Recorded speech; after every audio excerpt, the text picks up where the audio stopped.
What was before the Big Bang, before the very concept of before time itself appeared, in which something could be earlier or later? This question is a hole in the logic of the universe, a black hole into which any explanation falls. I decided to check if artificial intelligence could handle it, loaded terabytes of data into the model, everything humanity has dug up about the origin of the universe, and asked one question. The neural network thought for a long time and then produced 5 versions. One of them, the one that still gives me chills. Today, we'll break it down to the bone. But before we dive into the rabbit hole, I want to open 3 loops that will close at the end. The first loop: why might the question itself, what was before the Big Bang, be incorrect? And why does this scare physicists the most? The second loop: is there a mathematical model that explains the origin of everything without the need for a first cause? And if so, what does that mean for the idea of God? The third loop: which scenario did the neural network evaluate as the most probable? And why did its choice surprise me? Keep these questions in mind. For now, let's start with what the Big Bang actually is, because 90% of people understand it wrong. When we hear the word explosion, we imagine something like a bomb. There's a center, there's a shock wave, there's space into which that wave spreads. But the Big Bang is not an explosion in space. It's an explosion of space itself. Imagine a balloon with dots drawn on its surface. When you inflate the balloon, the dots fly apart from each other, but they're not moving across the surface, they're stationary. It's the surface itself that's stretching. The same thing happens with the universe. Galaxies aren't flying through space. The space between them is expanding. And 13.8 billion years ago, all that space was compressed into a point. Not a small ball, but a mathematical point without dimensions. All matter, all energy, all space, and all time in an object infinitely smaller than a proton, and then expansion. In the first trillionth of a second, the universe grew from the size of an atom to the size of a grapefruit. In the next second, to the size of the solar system. This is called inflation. I asked the neural network what could have triggered inflation. Where did the energy for such a monstrous expansion come from? And the model gave an answer that made me reread it 3 times. The energy didn't come from anywhere. According to modern physics, the total energy of the universe is 0. All matter, all stars, all galaxies, that's positive energy, but gravity is negative energy, and they perfectly balance each other. The universe is a grandiose 0, spelled out across trillions of galaxies. It's like taking a loan from a bank. You get money, but at the same time you get debt. In total, 0. The universe took a loan from itself. From nothing arose everything, because that everything adds up to nothing. Beautiful, undoubtedly, but it doesn't answer the main question.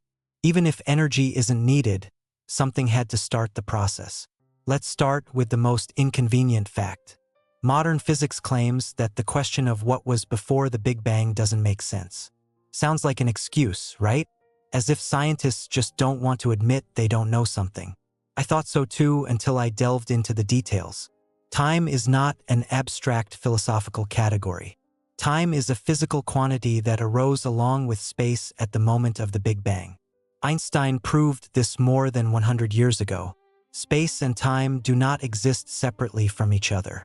They form a single fabric, which we call space-time. And this fabric arose at the moment of the Big Bang. Before that moment, time simply didn't exist. There is no before. It's like asking what's north of the North Pole. The question is grammatically correct, but physically meaningless. I asked the neural network to explain it simpler. Imagine you're walking down a street and counting house numbers. 1, 2, 3, 4.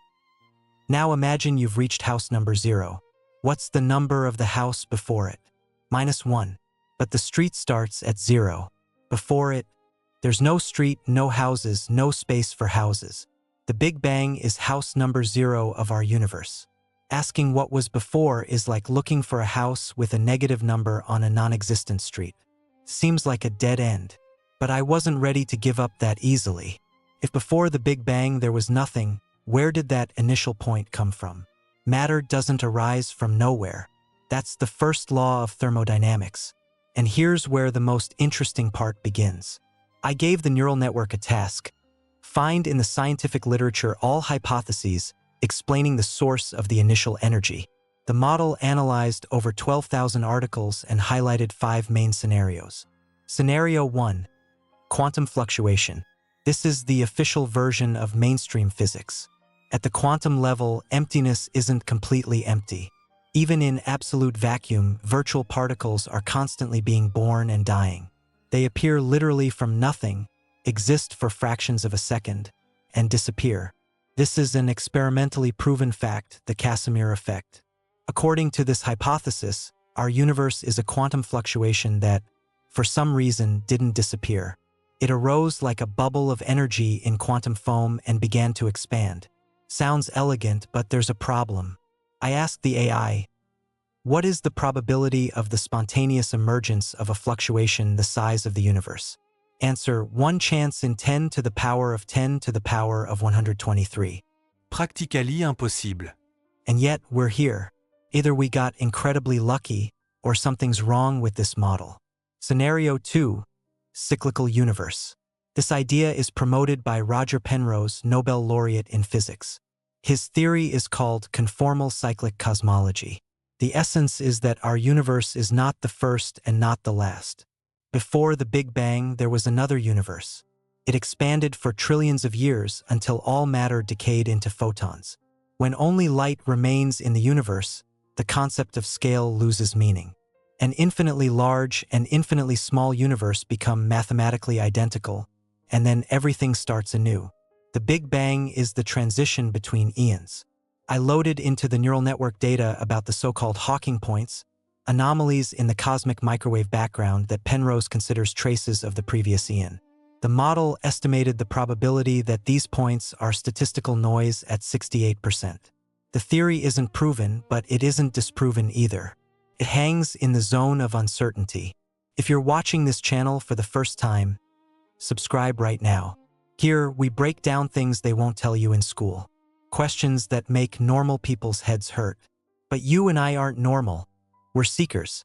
Scenario 3. Multiverse. The most mind-bending idea. According to the theory of eternal inflation, our universe is just one bubble in an infinite ocean of bubbles. Every second, new universes are born somewhere. Each has its own physical laws, its own constants, its own fate. Some collapse instantly, some expand forever, some give rise to life. We live in the one where conditions turned out suitable, simply because in an unsuitable one, we wouldn't exist. This is called the anthropic principle. Sounds like cheating, but the math is serious. I asked the neural network to estimate how many universes must exist for at least one to randomly have our physical constants. The number came out to 10 to the power of 500. That's more than the atoms in the observable universe. Can we test this theory? The AI answered, the probability of experimental verification in the next 100 years is less than 1%. This is philosophy dressed in mathematical equations. Scenario 4. Brains and collisions. An idea from string theory. Imagine our universe as a three-dimensional membrane floating in a space with a larger number of dimensions. Nearby, literally a millimeter away, but in another dimension, other membranes, other universes are floating. Sometimes they collide. Each collision is a Big Bang. The energy of the impact generates matter, space, time. Then the membranes diverge, cool down, and after trillions of years, approach each other again. I asked the neural network if there are data confirming the existence of extra dimensions. The Large Hadron Collider has been searching for them for over 10 years and found nothing. The theory is beautiful but untestable. Scenario 5. And here we approach territory where science starts to get nervous. The scenario is called no boundary proposal. It was formulated by Stephen Hawking and James Hartle in the 80s. The idea is that near the Big Bang, time doesn't behave like time. It becomes like space. Immagine a globe. You can go north and at some point reach the North Pole, but you can't go north of the pole. The direction ceases to exist. According to Hawking, time near the Big Bang behaves the same way. It doesn't begin. It rounds off. There's no first moment, no point of creation. The universe simply is closed, self-sufficient, not requiring an external cause. I asked the AI what this means for the concept of God the Creator. The model output, If the Hartle-Hawking hypothesis is correct, then the question of who created the universe becomes as meaningless as the question, what's north of the North Pole? The universe wasn't created. It exists in a closed geometry of space-time. This doesn't prove the absence of God, but it makes God the creator unnecessary for explaining the origin of everything. Here I want to pause. I'm not an atheist or a non-believer. I'm an explorer. My task is not to impose conclusions, but to show what science says. And science says, we don't know, but we know what we don't know. And that's already progress. Now, what really hooked me? I asked the neural network to analyze all 5 scenarios and rank them by probability. Here's the picture. Quantum fluctuation, 15%. Mathematically consistent, but requires incredible luck. Penrose's cyclical universe, 20%. There are indirect evidences, but they're ambiguous. Multiverse, 25%. Elegant, but fundamentally untestable. Brain collisions, 10%. Beautiful theory without confirmations. Hawking's no boundary, 30%. I didn't expect this. The model chose the version where the universe has no beginning at all. Not because it was created infinitely long ago, but because the very concept of a beginning doesn't apply to it. I asked it to explain the logic, and the AI answered, the no-boundary version requires the minimum assumptions. It doesn't assume a creator, previous universes, parallel dimensions, or incredible coincidences. Just known laws of physics extrapolated to extreme conditions. Occam's razor makes it the favorite. If what we're talking about resonates with you, give it a like. It helps the algorithms find other seekers. Each like is a vote for such content to exist. Now, let's close the loops. First loop. Why might the question of what was before the Big Bang be incorrect? Because time is a physical quantity that arose with the universe. Before the Big Bang, there was no before. This isn't a trick. It's a fundamental property of reality. And yes, it's scary because the human mind isn't adapted to think outside of time. Second loop. Is there a model without a first cause? Yes. The Hartle-Hawking hypothesis. It doesn't disprove God, but makes him unnecessary for explaining the universe's origin. If the universe is self-sufficient and closed, it doesn't need an external push. This isn't atheism. It's mathematics. Third loop. Which scenario is most probable? No boundary time, 30%. Not because it's proven, but because it requires the fewest assumptions. So what have we come to? We have a basket of versions, and none is the final truth. Science honestly admits, we don't know. Perhaps the question doesn't make sense. Perhaps we live in one of an infinite multitude of universes. Perhaps time loops back on itself. Or perhaps, beyond understanding, there's something we can't describe with math or words. 3 conclusions to choose from.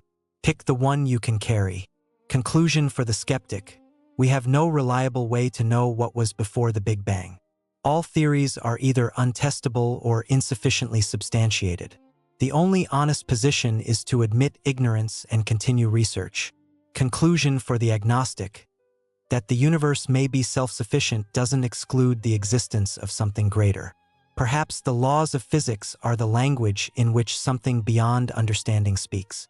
We don't know, and that's okay. Conclusion for the believer. If God exists, he doesn't need our understanding. He could have created the universe in a way that looks self-sufficient. The question of origin is a question of meaning, and meaning is what you choose yourself. Practical conclusion. Next time, looking at the night sky, remember, every photon carries information from the past that's older than the concept of time. You're seeing the echo of the Big Bang. You are part of the universe that has become aware of itself and asks questions about its origin. That's no small thing. This might be the most astonishing thing that's ever happened in the cosmos. Write in the comments. Did the universe have a beginning, or has it always existed? If there was a beginning, what caused it? It's important for me to know how you see it. Sometimes answers come not from scientific articles, but from conversations between seekers. We've come to the end, but this isn't a period. It's an ellipsis. The question of what was before everything will stay with humanity as long as we're capable of asking it. Perhaps one day we'll find the answer. Perhaps the answer doesn't exist. Perhaps the search itself is the answer. Until next time, if connection even makes sense in a universe without beginning or end.